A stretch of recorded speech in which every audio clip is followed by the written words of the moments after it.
भारत में एक और हिंदू मुस्लिम तनाज़ा खड़ा हो गया और वजह है गीत वंदे मातरम। वजीर आजम नरेंद्र मोदी का इल्जाम है कि कांग्रेस ने मुस्लिम लीग और मोहम्मद अली जिन्ना को खुश करने के लिए इस कौमी गीत को मुख्तसर किया था।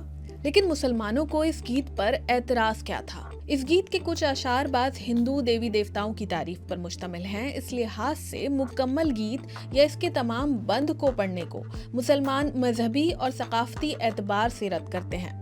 जद्दोजहद आज़ादी के दौरान मुसलमानों की इस ही मजहबी हसासियत को मद्देनजर रखते हुए कांग्रेस ने 1937 के अपने इजलास में फैसला किया था कि इस गीत के सिर्फ पहले 2 बंद कौमी इज्तिमात में पढ़े जाएं।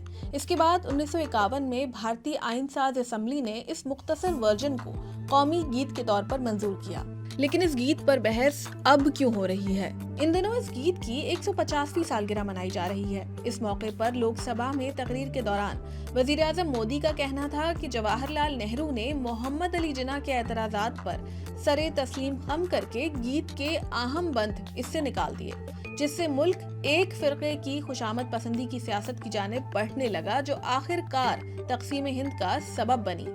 ऑपोजिशन इसे अवाम की तवज्जो महंगाई और बेरोजगारी जैसे मसाइल से हटाने और मुल्क में नफरत भड़काने की बीजेपी की एक और कोशिश करार दे रही है। भारतीय मुसलमानों की मारूफ तंजीम जमीयते उलमाए हिंद के सदर मौलाना अरशद मदनी कहते हैं कि हमें किसी के वंदे मातरम पढ़ने और गाने पर एतराज नहीं, लेकिन हम शिरकिया अमाल में शरीक नहीं हो सकते, इसलिए हमें ये कबूल नहीं।